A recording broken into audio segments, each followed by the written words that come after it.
Hey, this is your girl Janelle with the Successful Invisible podcast. As you all know, I'm a relationship coach, and one area that I like to work with when I'm doing coaching exercises with clients are various manifestation techniques. Now, I know this can push some people's comfort level and seem a little crazy sometimes, but one of my favorite manifestation techniques to use that also helps drive self-awareness is called the put a ring on it technique. Welcome to the Successful Invisible. I'm your host, Janelle, a life coach with a niche in relationship coaching. I'm speaking to my professional ladies out there who are 35 plus and seeking their happily ever after and are ready to embrace the challenge and journey of dating with more intentionality. Trigger warning, there is a bit of swearing involved.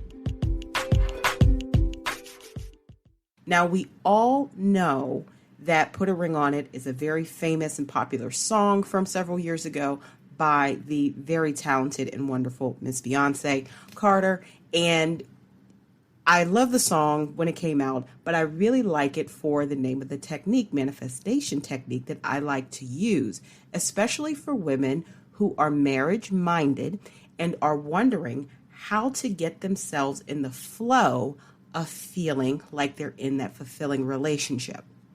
The second thing that this particular technique also allows a person to do is have a visual representation of commitment of marriage right in front of them in the privacy of their own thoughts, home, etc. Now, this is the way this technique works.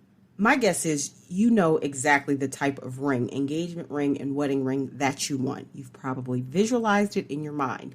Even if you've never visualized the wedding, or that is not as prominent a piece of the visualization that you've had about your ideal wedding day, you've likely visualized your ring and your dress, as well as the groom. But the two things specific to you, your ring and your dress. Taking that visualization of the ring, I want you to now bring that into your physical reality. What I mean by that, I do not want you to go and splurge and spend thousands, potentially hundreds of thousands of dollars on your dream engagement and wedding ring. No, what I want you to do is go online. There are several really great websites that sell pretty cool, cubic zirconia rings. I know palmbeachjewelry.com is one. I know italiojewelry.com is another. I will list a few more in the show notes for this quickie episode. But so go on one of these sites and you can Google and also find, CZ engagement rings. Go on one of these sites and look for a couple styles that you like. Some are lower price, some are higher price. Just make sure that it is made of, the ring is something that you are attracted to, that you find appealing, and it's made of a metal that will not irritate your skin. Okay? Order those rings, that ring or those rings. Definitely, you know your budget for this, but I say if you want several, try to stay under $100 a piece. If there's one that you like, you maybe go up to $500 for this ring. Order the ring or the rings that you like. Once they arrive, you want to do this in the privacy of your own space to begin with. So I would say times when you are alone, do this exercise. Take that ring or ring set. I personally like to buy sets, so I have two rings. At times when I want to do a visualization where I'm feeling married, at times when I want to do a visualization when I only feel engaged. So I have options. So I like to do wedding sets. But if you just buy an engagement ring, that's okay too. Once again, go on these websites and buy what's attractive to you, what you find appealing. Okay. So once the ring or the rings arrive, block out at least 30 minutes the first time you do this. Make sure this is a very relaxing and peaceful setting for you. Make sure the ambiance is right. Make sure the lighting is low or very gentle on the eyes. Feel free to burn incense if that's your thing. Definitely put on music that is relaxing. That could be smooth jazz. That could be meditation music. That could be Tibetan singing bowls. It could be sounds of nature that you find very calming. Whatever it is. You want to create this space because we're trying to pull this visualization out. We're trying to actually enact this visualization and make it very real to you. Once you have set aside the time and you have this space that you have made very comfortable for yourself, also use cushions on the floor. I like specifically buying meditation cushions. It's easier on the hips when you sit down and you're meditating for a long time, but you can just throw a pillow on the floor. That works just as well. Also have a pencil and a piece of paper, or a pen and a piece of paper, like a journal, beside you when you do this. Now, I want you to start by closing the door and making sure the lighting is right, and make sure this is going to be 30 minutes of uninterrupted time for yourself, meaning no kids, no phones, no nothing. You know when you can do this. If it's early in the morning, late at night, or sometimes in between, you know your schedule and plan accordingly to really start vibrating in alignment with this energy. Okay, so you're set up, you have everything laid out. Get the box with the rings that you choose, that you purchased.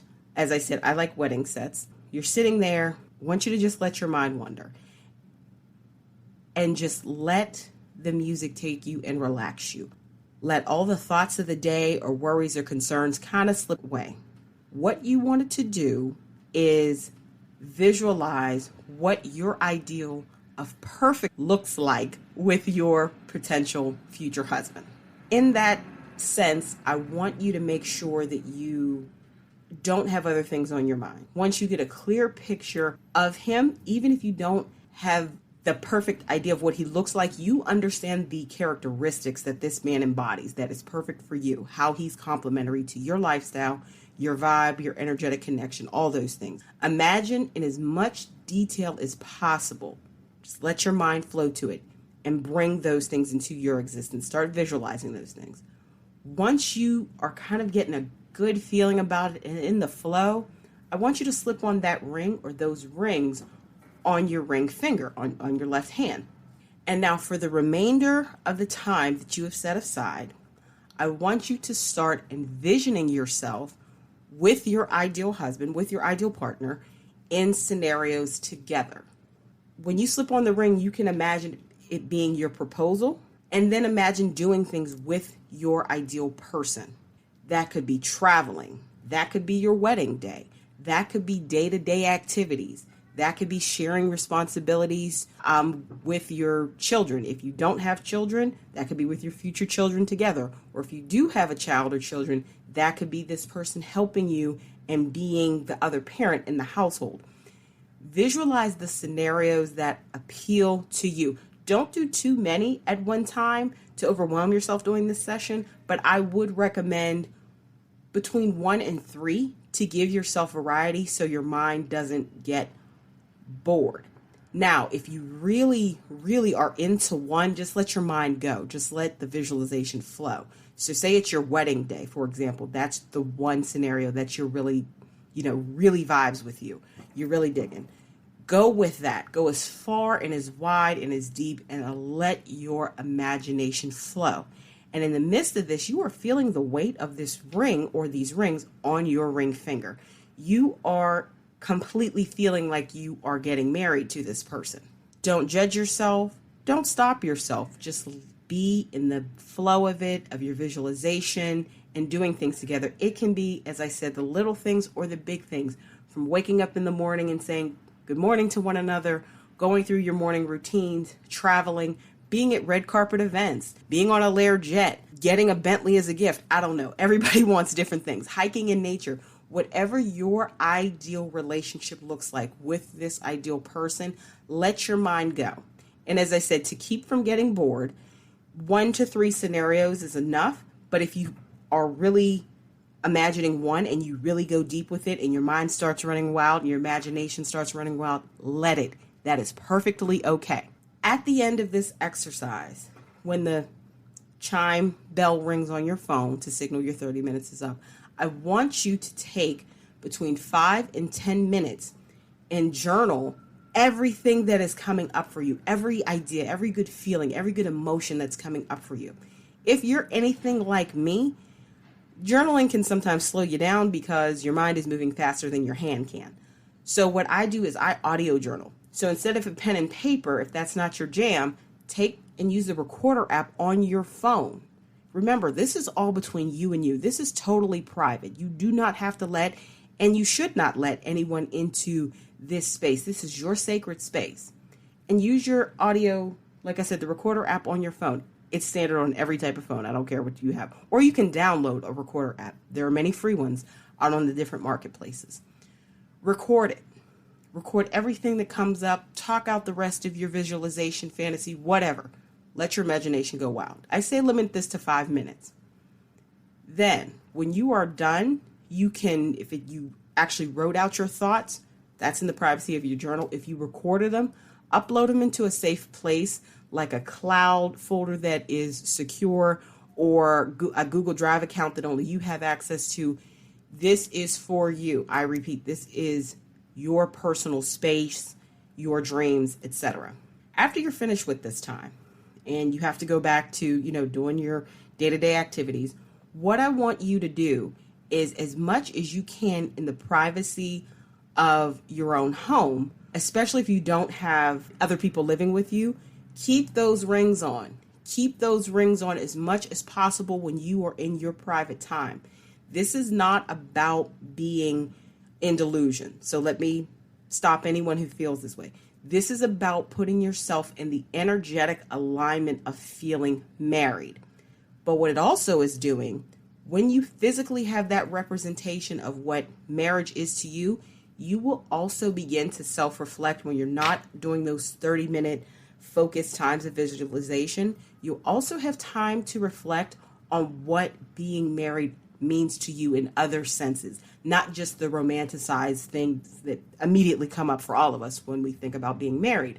This is a really great activity to do when you especially are trying to work through some things, to understand, especially if you have that, I want to be married, I want to be married, I want to be married. There's probably something a little deeper there that you may want to explore and get answers around and get clarity around before you do enter your next relationship, or rather before you are vibrating at the energetic level to attract your next relationship. You have to get out of this potentially desperate energy. And having these rings as a physical representation is going to help you. What I found as an exercise, it can be very helpful in doing this. Now, everyone's different. If this exercise seems completely crazy to you, then it's not for you, and that's okay. However, I've worked with clients and done this exercise with them, as well as done it for myself, and I have gotten a lot of value out of it. Now, if you also are a person who lives alone, you can do this a lot. Like, you can wear your rings around the house a lot. And if you are in a city that you're not overly familiar with too many people, you can do this and go out to the grocery store, go out to places where you can be in the zone, because I also want you to become more self-aware of how your energy changes and how potentially your confidence level changes when you feel you already have what you want in terms of being married, in terms of having a person on the other end of those rings. Strangers don't know your business. People don't know your business unless you tell them. It's a really cool exercise to do behind closed doors and in public as much as you are able and to your level of comfort. Once you have finished doing this, wearing your rings for a longer time, wearing them out in public, come back and jot down your thoughts of what happened. Or if you're like me, audio journal about it. This is something that I personally like to do regularly. I would say do the intensive 30-minute visualizations. Try to do those once to twice a week. At minimum, more if possible, if you can carve out the time and the space to do so, 1 or 2 times a week to start. And then wearing the rings, I really like to do that, especially if you're overcoming another relationship. I like to do that as often as absolutely possible, because it's going to drive the self-awareness. It's going to get to the root of that energy of potentially of you're desperate for that, and allow you to work through it. Once again, if this exercise sounds crazy to you, then it's not for you, and that's okay. However, I have found a lot of success in it myself. I have seen clients come to major breakthroughs in terms of self-awareness as well with doing this exercise. Once again, it's not about being delusional or, tricking yourself. It's about becoming real with yourself about what the physical representation of that ring or those rings on your left ring finger means to you. once you are able to really identify the importance of that and the weight of that to yourself by literally having it staring you in your face, I feel that you're much more able to date with a greater sense of self-awareness. That was just a quickie exercise I wanted to run through with you guys. Hope it helps you. Let me know your thoughts. If you try it, definitely would love to hear your feedback on it. All right, talk to you later. Thank you for taking the time to join me today on this episode of The Successful Invisible. I'm your host, Janelle, and I hope you gained meaningful insights from today's episode. Remember to follow or subscribe to my podcast to get your weekly dose of coaching to a greater sense of self-awareness in dating. I look forward to you joining me again on next week's episode. Until then, I'm your host, Janelle, signing off for now.